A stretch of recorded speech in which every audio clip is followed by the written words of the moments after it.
मैं अपनी बहन और उसकी बेटी को अभी के अभी ससुराल से वापस लेकर आता हूँ। 15 सालों से सह रही है बेचारी। पहले माँ पापा ने उसे समाज का डर दिखाकर सब कुछ सहने पर मजबूर किया। वह बार बार अपनी परेशानियाँ हमसे कहती रही और हम बार बार उसे समझौता करने को कहते रहे। आज तो हद हो गई। रचना के पति ने उसे बुरी तरह क्रिकेट बैट से पीटा और मुंह पर तकिया रखकर उसका दम घोटने की कोशिश भी की। रचना की बेटी को भी बीच बचाव करने पर शरीर पर कई जगह चोट लग गई है। अरे, पति का कभी कभार जायज बात पर गुस्सा करना सामान्य है, लेकिन ये तो रचना के पति की रोज की ही आदत में शुमार हो गया है। अब हमें गंभीरता से सोचना होगा। दीपक ने अपनी पत्नी काव्या से कहा, आप घर के छोटे बेटे हैं, इस मामले में आपका चुप रहना ही बेहतर है। बड़े भैया तो चुप हैं, कोई एक्शन तो ले नहीं रहे हैं, तो आप क्यों ओखली में सिर डाल रहे हैं?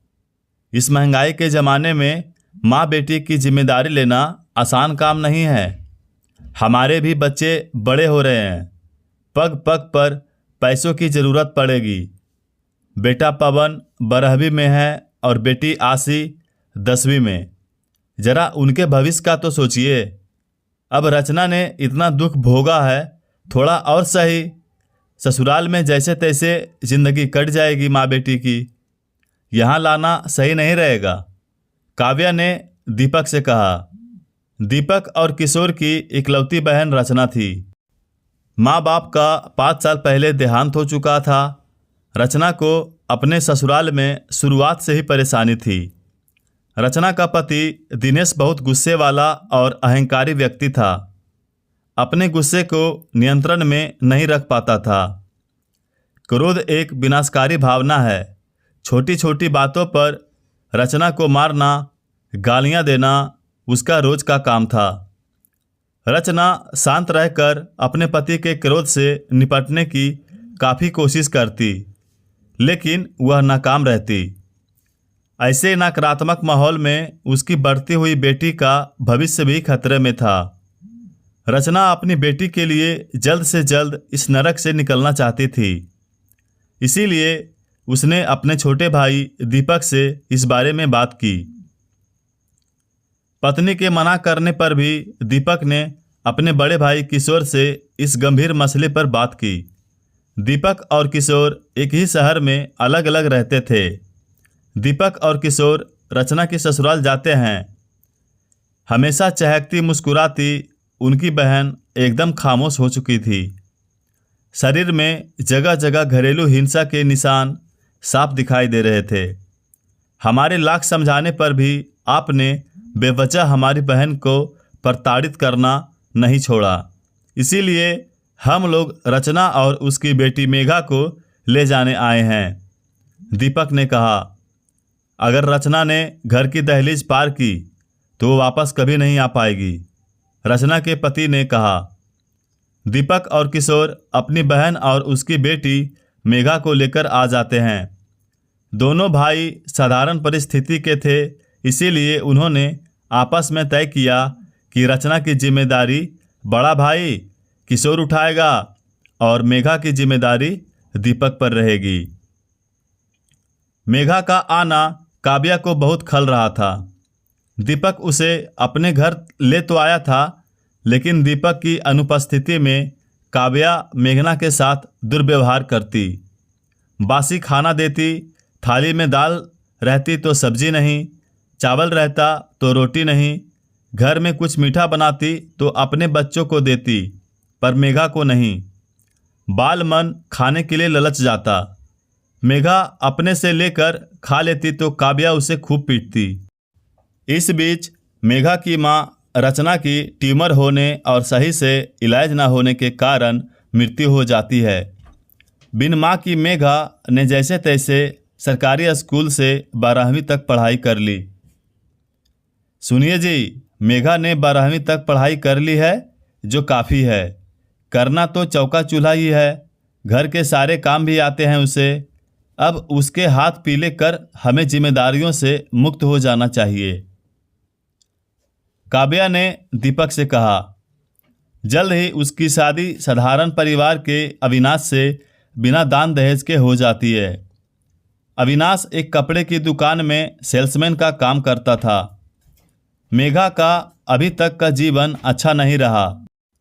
वह प्यार सम्मान को तरसती रही, इसीलिए ससुराल में हर सदस्य को खूब प्यार और सम्मान देती।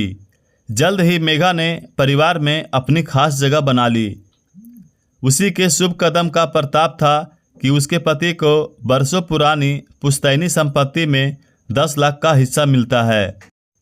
इस 10 लाख से मेघा का पति एक छोटा सा प्लॉट खरीदता है, फिर कुछ समय बाद उसे ज़्यादा रकम पर बेच देता है।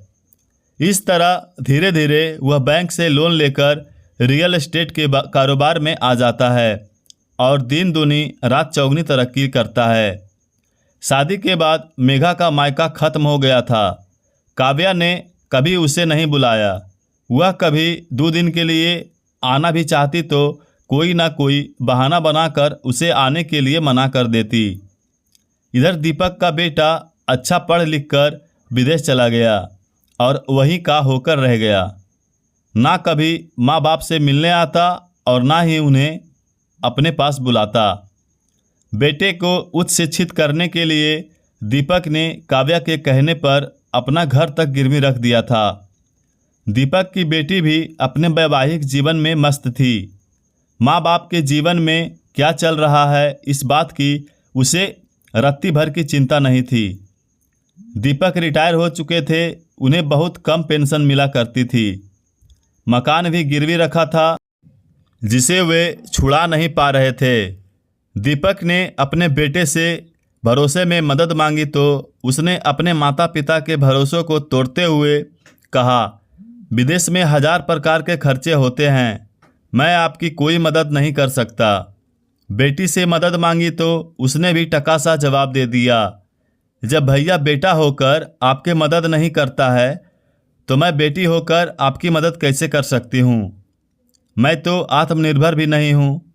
इसके लिए मुझे अपने पति से मदद लेनी होगी, जिसमें बेवजह हमारे घर में कलह हो जाएगी। आप लोग अपना देख लीजिए। दीपक को अपना मकान हाथ से जाता हुआ दिखाई दे रहा था, क्योंकि वह मकान के एवज में लिया पैसा चुका नहीं पा रहा था। ऐसे कठिन समय में दोनों पति पत्नी भगवान के सामने झोली फैलाए प्रार्थना कर रहे थे। तभी दरवाजे पर दस्तक होती है।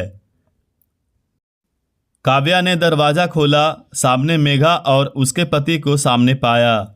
मामा जी, आप लोगों ने मुझे इतना पराया कर दिया। आप लोग इतनी तकलीफ में हैं और मुझे बताना भी ज़रूरी नहीं समझा। माँ के बाद आप लोगों ने ही तो मुझे सहारा दिया था, मेरी शादी करवाई थी। लीजिए मामी, यह आपके गिरवी पड़े घर के कागजात। अब इस घर पर कोई कर्ज नहीं है, यह घर अब आपका हुआ। मेघा ने काव्या के हाथ पर घर के कागजात रखते हुए कहा, बेटा यह सब कैसे और कब? मामा जी बहुत कुछ पूछना चाह रहे थे। मुझे किसी परिचित से आप लोगों की परिस्थिति के बारे में पता चला। मैं अपने पति के साथ उस फाइनेंसर के पास गई जिसने आपका घर गिरवी रखा था। हमने बकाया रकम चुकाकर घर फिर से आपके नाम करवा दिया है। मेघा ने कहा। मेघा की मामी नजरें चुराने लगी। काव्या के चेहरे पर अपराध बोझ साफ नजर आ रहा था। जिस बच्ची को वह मुश्किल घड़ी में 2 निवाले प्यार को नहीं खिला सकी, उसी बच्ची ने आज उसके सिर की छत बचा ली। कितना कुछ कर दिया उनके लिए। काव्या की आंखों में पश्चाताप के आंसू थे। दोस्तों, अगर हमारे बुरे बर्ताव के सामने कोई सब कुछ भुलाकर अच्छा व्यवहार करे तो हमें अपने अपराध का बोध हो ही जाता है, जो अपनी ही नज़रों में गिराने के लिए काफ़ी होता है। इसीलिए हमें अपना व्यवहार करते समय एक बार ज़रूर सोचना चाहिए कि वक्त पलटता ज़रूर है, क्योंकि परिस्थिति कब किसी से क्या करवा दे कोई नहीं जानता। कहानी के बारे में आपकी क्या राय है हमें बता सकते हैं। धन्यवाद।